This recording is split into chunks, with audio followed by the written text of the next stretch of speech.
another episode of the Empowerment Minutes podcast, the podcast that empowers leaders and organizations with practical tools, bold inspiration, and strategies on learning, leadership coaching, and personal growth to help you thrive in the workplace and in life. I'm your host, Dr. Maurine Kwende. I help leaders and organizations become leaders people want to work for through executive leadership coaching, speaking, facilitation. I am an author and educator. I'm a learning leader, CEO and founder of EMK Learning Solutions. I'll be excited to support you through any of these services, including leadership development. So this month, we're focusing on the theme Leading Well. WELL is an acronym. WELL stands for Well-Being, Evolve, Lift, and Legacy. So we've been looking at different topics following this theme.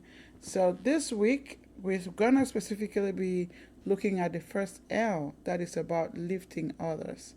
Right, so I want to welcome you back to the Empowerment Minutes podcast. And for those who are tuning in for the first time, this is another big welcome from me to you. Welcome, thank you for joining our community. So why did we choose this theme? We chose this theme of leading well because this month is National Wellness Month. So I'd like to wish everyone a happy National Wellness Month.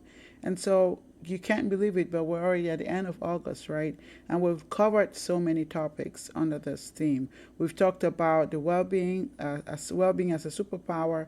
We've talked about evolving as a superpower. And today we're going to be looking at lifting, right?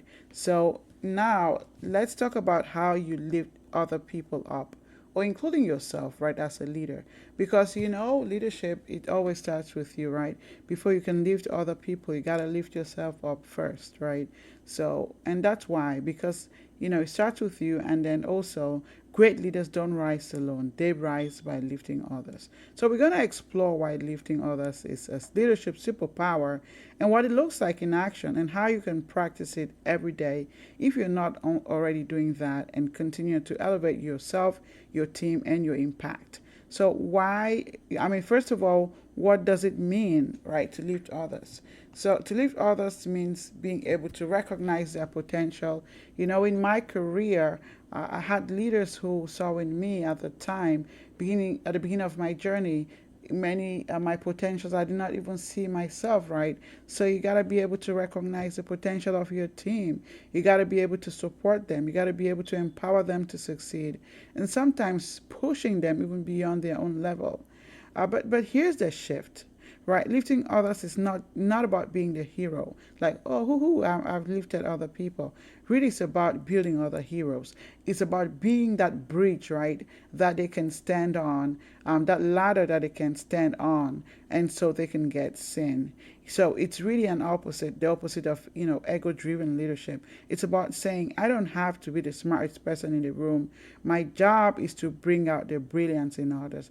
And this has to be your passion and purpose, right? It's not everybody who can lift others. You have to be confident in yourself, believe in yourself, and understand that you are sufficient and it's enough to empower other people. And so when you do that, something powerful really happens. You create that culture of trust, encouragement, and shared success. You also build other leaders, right, in the process. So this is really very important in your journey as a leader. And here are some of the reasons, right?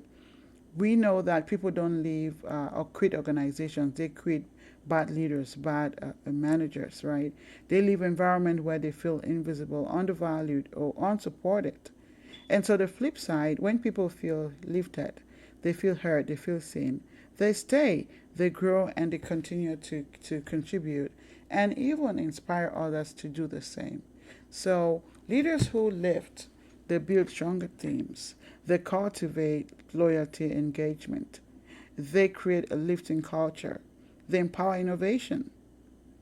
They champion confidence, right? They reduce burnout, turnover, right? So they create a psychologically safe environment where people thrive. So if you want to make a lasting impact, you not just hit your numbers, start lifting, starting with yourself, right?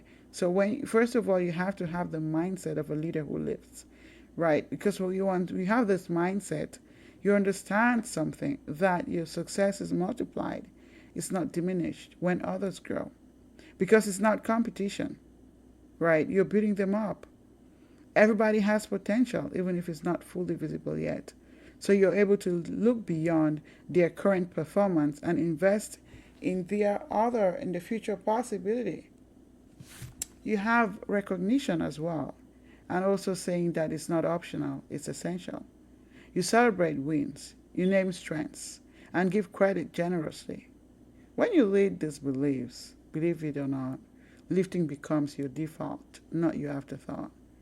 So here are some ways that you can practice lifting others. I'll just give three. Find and call out their greatness. Start paying attention to what they're doing right. What some the things that are unique about them, right? Don't just wait for performance reviews. Make this a habit. Make it every day, right? And so ask empowering questions. Ask questions with curiosity. Instead of giving all the answers, use a coaching approach and find out what their thoughts are. Help them to find the answers within them. Third, you want to advocate for someone else's opportunity. That's another way that you can lift other people. Is there someone on your team who's ready for more? Could you recommend them for a project? Could you promote them? Right? Could you recommend them for a professional development opportunity? Can you open doors for them and let them walk through? Can they count on you? Now, here's your challenge for this week. Choose one person in your circle, your team, your organization, or even in your community, and do one thing to lift them up. It could be their brilliance. It could be by asking that powerful question. It could be by advocating for their growth. And so, write down your reflection. How does it feel doing that for someone else? How did it shape you as a leader?